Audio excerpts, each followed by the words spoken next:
Um, as these four authors suggest, both men and women in each instance may also use mate retention tactics such as vigilance, monopolization of mate's time, emotional manipulation, and derogation of competitors to thwart a partner from defecting.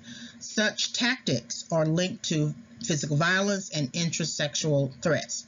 Some examples of mate retention tactics include the following and are taken from the Mate Retention Inventory short form. So you can do a Google search on Mate Retention Inventory short form to find that information. I always have links.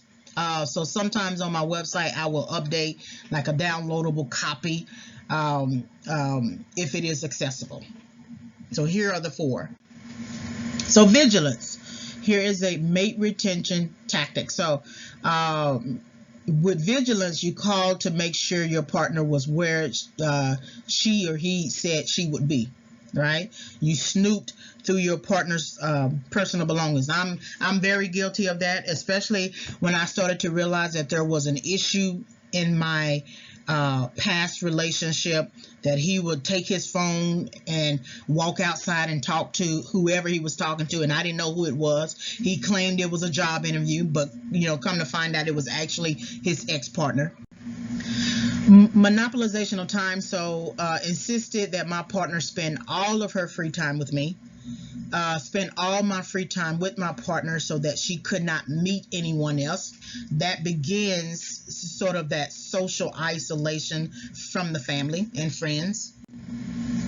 Emotional manipulation. So pleaded that I could not live without my partner, told my partner that I was dependent on my partner. So I saw this a lot too on that series Love After Lockup, that once the person got out, they got free, went and did their drugs, and then once they realized they ran out of money and had no place to live, they called back the person who was helping them while they were in jail. And so they were basically suggesting that I am emotionally dependent upon you, right? But instead of being very honest about that I actually need you, saying the words, I need you, and that will you give me another chance, they use the types of questions. Why are you with me? You can be with anybody that you want, and you want to be with me. All of that is emotional manipulation, because then you're going to turn around and answer, yes, I want to be with you, I love you, I want to be with you, I wouldn't have married you. And so all that is just pulling you back into a cycle of silliness, disrespect, cost-inflicting behavior. There is, as soon as they are able to pull you in like that, they know they got you. So they will go and run out and go be with somebody else, go to some club or something like that, be gone for a whole weekend, and then on Monday come back and say, you still love me? I don't know why you love me. You love me? I can't believe you love me. I don't love me. I'm so sorry. Right? It's that constant emotional manipulation that sort of keeps you on the hook. Derogation of competitors. So pointed out to my partner the flaws of another man, told my partner that another man was stupid. So it's if your partner is sees someone across the room that he or she thinks is really fine and good looking or whatever, or that person comes across the room and is a friend to your current partner, you're going to immediately get sort of jealous of that, because you get into a competitive mode. Even if your partner is with you and you know your partner is with you, your ego can't take another man who might be of higher mate value, higher status value. Manifesting jealousy as well as showering a partner with gifts are also considered tactics for thwarting defection. One is a cost-inflicting tactic used to ensure that the partner would not leave, and the other is benefit provisioning to ensure the partner maintains perception of the other as has high value. Men more than women were more likely to use intrasexual threats and physical violence, and we're going to get into that. This means that men will use additional tactics such as direct guarding, intersexual negative inducements, intrasexual negative inducements, and positive inducements, and public signals of possession. So here's the first, with direct guarding. So, did not take me to a party where other men would be present. So they have already sort of conceived a potential problem, and with certain men, they don't want to share. And so even if you are just having a simple conversation with a man at the in the buffet line, they will immediately have a problem with that. So to safeguard their sort of attitude towards that, they will just not take you to the party at all. Intersexual negative inducement, so pointed out to me the flaws of another man. So that's a way to get you to perceive that man in a different way. Even if you already perceive that man as being high value, the more that your partner whispers in your ear about, oh, you know, he's not as rich as he appears to be. Yeah, he got a fine car and everything like that, but it's a lease. He don't own that car. He's renting that condo. So anything that looks like flaws, because as a woman, you tend to want to get with someone who has material, resources, have a stable job, is stable, right? And anything that might look like instability, you tend to walk away from. Intrasexual negative inducements told other men that I was not a nice person. So that's a way to keep that man from coming to approach you, especially if you and your man are upset with each other, and his friend is always the friend who comes by and sort of comforts you. Well, he might get to his friend early to tell him that you were the one who sort of caused the problems in the relationship. And so don't worry about, going to you and coming to you and helping you or anything like that, because you are just not a nice person. And so that's why I had to let her go. Positive inducements bought me an expensive gift. When they do that, it depends, It can honestly be at a time where your relationship with the person is a good, healthy relationship.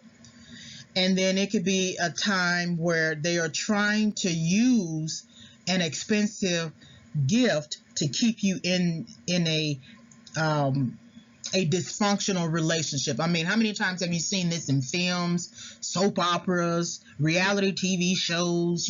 They get upset with each other, and then all of a sudden they come in with flowers and candy and some highfalutin jewelry. And so then you give in because, oh, he really does love me, and he understands that expensive gift, some high expensive purse or clothes or anything like that, is going to sort of sway you. It's going to persuade you. But the problems are still there in a relationship, however. Public signals of possession, so put his arm around me in front of others. I have a funny friendship example of this. I was friends with a guy on my job, and he knew all of the other people. We all knew the same people. Then with one of the other people on the job, I decided to move in and rent her room. And he would come over, and he knew both of us, and he would come over, we would have dinner, things like that, and then we would go out to the movies, things like that. Where I sort of went wrong was I told the girl how good he was to me as a friend. We were never intimately involved. He was just a friend, but he just had a good heart. He would, sort of pay for meals, pay for the movies, things like that. And anytime you tell a woman about your man, even though he was not my man, they get jealous. They want a piece of that pie, right? So then they started hanging out together, sort of behind my back. And I say behind my back because she wasn't really interested in him. She had a man, but her man was out of town for a minute. So then she needed, somebody to hang out with. And so she basically kind of, in her way to kind of steal him away from me, in a sense, she started dressing provocatively.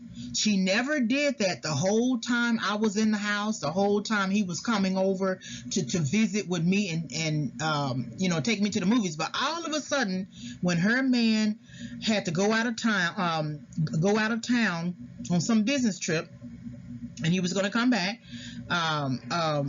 she had to kind of take him. Well, here is the funny part. They were hanging out, things like that or whatever, and then I ended up having to break things off with him in terms of friendship because he wasn't treating me right. It's funny. I have spells of when I have stood up for myself, and then I have spells of when I have struggled to stand up for myself. But this time I was standing up for myself. I broke off the friendship.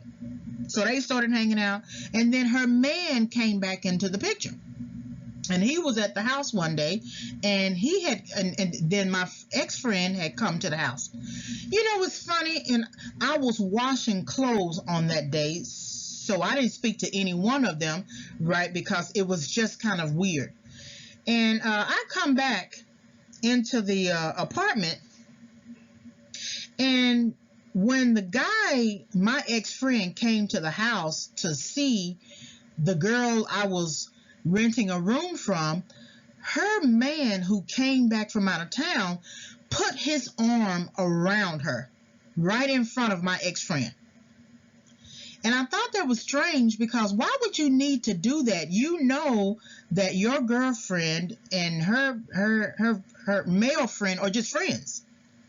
But even in that, he wanted to signal to my ex-friend that the woman that you've been hanging out with while I've been out of town on a business trip, this is my woman. It's not your woman. So you're going to have to roll.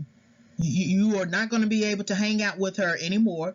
That's what public signals of possession mean. But I just thought that was funny that he would do that, and they were just friends. So even in a friend, a male will perceive that other male as a competitor.